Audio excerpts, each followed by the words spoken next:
As someone who works on the brand side, I get really excited sharing with new creators and more veteran creators kind of what those brands' expectations are. As we see the influencer economy continue to grow, brand deals are literally the number one source of income when it comes to creator monetization. There's tons of other types of monetizations, but Goldman Sachs recently released a report that told us that brand deals were the number one.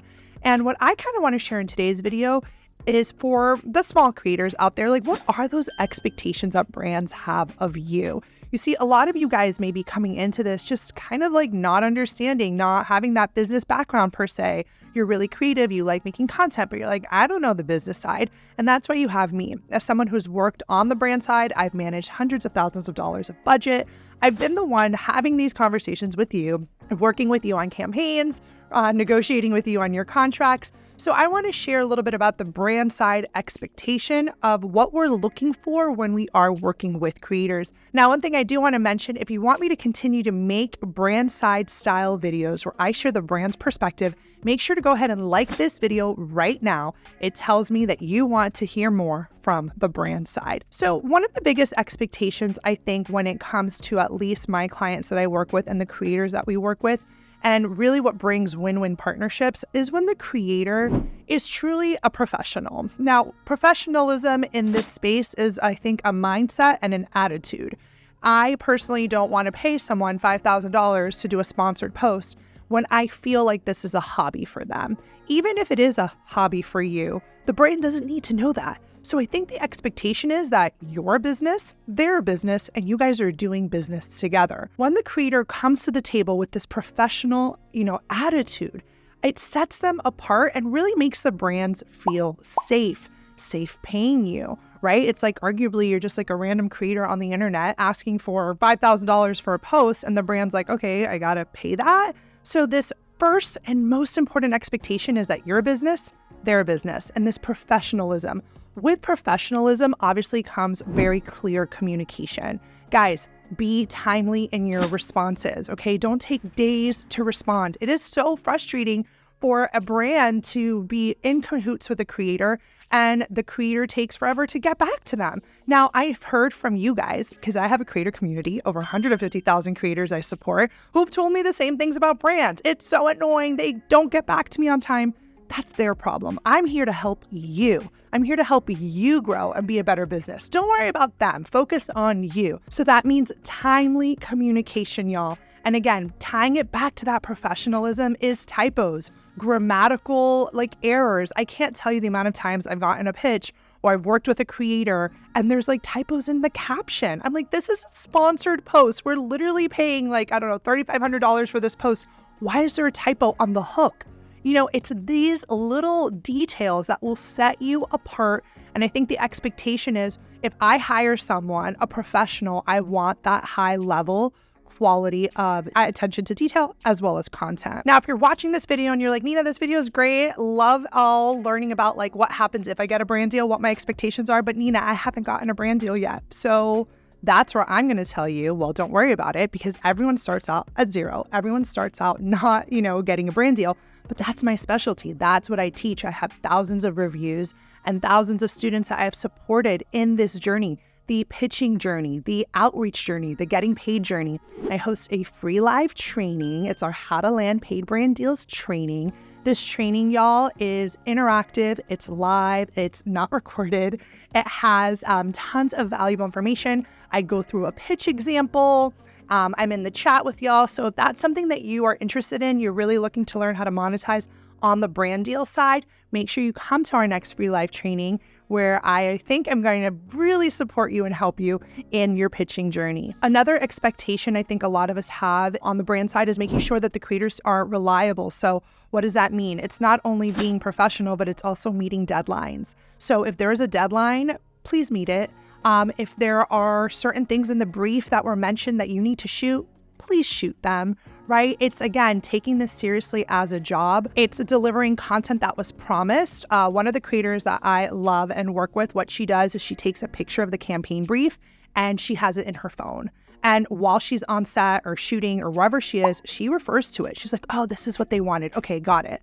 She's not just keeping it up to, her memory to remember the things that she was supposed to deliver. She'll create a checklist per client that says what it is that they need to do. But again, this checklist is with her. So if you have to print the contract, if you have to print screen, the contract or the brief and have it in your phone in a folder so that when you are shooting, you are a reliable creator that you're going to deliver what was promised. All of these micro little things I'm sharing with you is how you build trust. And when you build trust with a brand, that's how you're able to sell them again and again and again.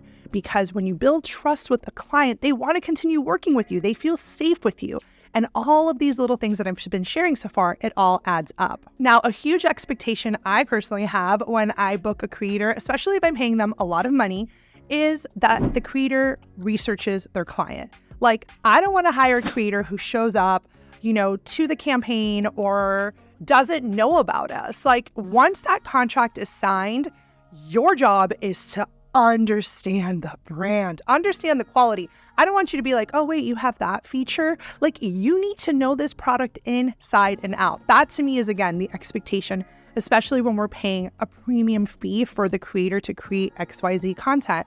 Even if you're a UGC creator, or even if you're just shooting content, you still want to know about the brand that you're shooting so that you can provide ideas, that you can come to the table and kind of take control creatively. The creative dance is a funny one when it comes to hiring photographers and videographers, because there's this fine line that you guys have to kind of walk. It's you're the client and their vision, but I also want to help it make it better and contribute. Now, each client will be different, but if you're a UGC creator, for example, and you have a client who's really lost, you got to get in there and take control. That's the expectation. I am hiring you because you are a professional and you're good and you're going to come give me those recommendations. Now, on the other hand, you may be a UGC creator or photographer, videographer, and you get hired by a client who's really clear on what they want. They're not looking for advice. They just need you to execute. That happens too. Oftentimes, you will have to assess what type of client is hiring you, but the expectation is that you know about them and that if you need to spit out a creative idea, you can do that. Like, if I got to set today and I was like, what would be a good idea for XYZ? I would expect the team to have ideas on hand because that's what you're paying for. The creativity also and the execution. One of the reasons I have always vouched for creators, working with creators, I'm talking like when no one wanted to pay creators, everyone was like, this is a joke, this isn't gonna last, influencers are this, all of that. One of the reasons I absolutely loved working with, especially for new creators, because I felt like they had all these fresh ideas and they weren't jaded, was their creativity. And I feel like a lot is getting lost. A lot of creativity is getting lost, especially with all this short form content that we're all seeing, how people are losing that creative flair. But the expectation, again, bringing it back to what today's video is about, me as a brand, hiring you as a creator, paying you $10,000 for a gig or $5,000 or whatever it is that I'm paying you, I want you guys to really take the time to get creative with the content. That is part of what we're paying for you. We're not the creative ones. We don't know how to make things go viral. We're not, fun. We don't know hooks. We don't know transitions. We're the client. We don't get it. If we did, we wouldn't be hiring it out. We'd be doing it ourselves, right? So a lot of times I always try to urge creators, the expectation is for you to also take your time delivering and making this content so that it is amazing. Don't cut corners, right? I always say like the lazy fast approach. If you have to reshoot it, reshoot it. If you have to redo the audio 5 times, redo the audio 5 times. Like, that is the energy. That is the expectation. I remember I was talking to Sandy and Jimmy from Trying Something New. They're close friends of ours. They were with us on the Creator Wave retreat. It was a retreat we hosted this summer with a bunch of creators. We were learning on C. We were doing workshops. We were networking. It was epic. And I will leave a link to the waitlist below if that's something that you want to join us in. But I remember talking to Sandy and Jimmy, and Sandy was just like, oh yeah, like if it's not amazing, I'm going to redo it and reshoot it. And I remember me being like, because I'm not like, by any means a content creator. I was like, oh yeah, like I could see a world where I'm just like, okay, it's fine. It's fine. I'll just like post it. Because again, it's not for a client. But when it comes to a client, like the expectation is like no lazy work. It's really that. Like, I hate the word lazy because I feel like it's mean and all of that. And I hate if anyone calls other people that, but it comes down to that. No lazy work. Put in the effort. Make sure that the content is solid and that you are proud of it and that you are doing it with excellence. That's actually something we say a lot in our home.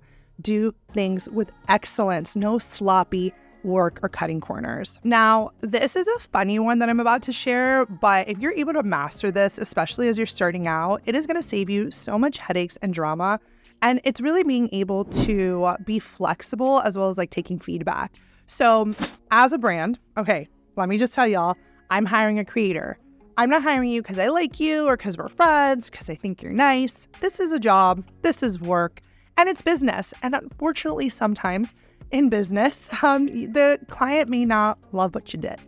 And that's okay, because it's not that they don't like you. Okay, this is not personal. They just don't like the work. And again, how many times have you maybe like gotten your makeup done or something? And you're like, wait, I don't like what they did. If you're able to take feedback, right? As long as it's in the contract that they get a revision, and that's something that you have accounted your time for, be prepared to get feedback. That's the expectation. I think the expectation is, if you're working for me, exactly that. Hey, creator, you're working for me. I hired you.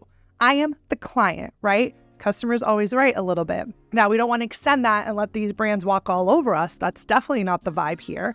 But you got to be able to take feedback. Hey, dude, I didn't like that edit, or I didn't like this visual. Can you make it better? Your job is to not get offended and be all personalizing it. It's more to be like, yes, let's fix this.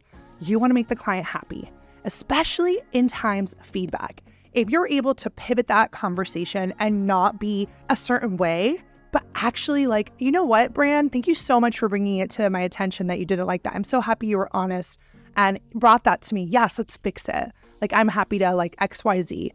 The brand's like, wow, like this person takes feedback really well. Like, that's great. And again, it helps build trust. And that's the type of synergy and the type of relationship you are looking to have with your brand partners. Now, I know that these are just expectations, but it's still something that I think when creators start getting into this space a little bit more seriously and start really doing this as a business, that you guys should know so that you are prepared. And my last point that I think that a lot of brands are looking for, like at least interested in, is making sure that like you as someone who's in client services has that like go above and beyond for your client. Even if you have to price yourself at a premium to account for that time, I just feel like the going above and beyond mentality is so important. Like, what do I mean by that? Like, let's just say the brand can't access certain metrics, like they are unable to see your shares or your saves, but you have access to that, and they ask you, hey, can you send it over? Like, that expectation is that you're going to send it over, right? And you're going to give them access to certain analytics if it's asked for, or maybe they don't even have to ask for it. You go above and beyond and provide it. I think that's just what sets creators apart. Again, it all ties back to that first point of professionalism. You show up to a brand and you're like, hey, actually, I put together a recap report of the work.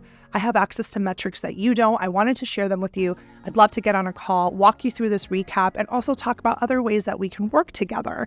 That is showing that you are in charge. You are to have the confidence to show up and discuss the results, and then, hopefully pitch them a bigger and better partnership so that you can continue to work with them. All right, y'all. So I hope you enjoyed this brand side perspective video, especially for all those new creators out there that are getting their first brand deal and they're getting really excited. I hope you understand the expectations of you, of what brands are looking to see, so that you can continue to do this as a full-time job. Let me know in the comments below if this video has been helpful, if you are looking to do this full-time. Also, let me know in the comments so I can get back to you and support you in your journey. See you guys in the next video.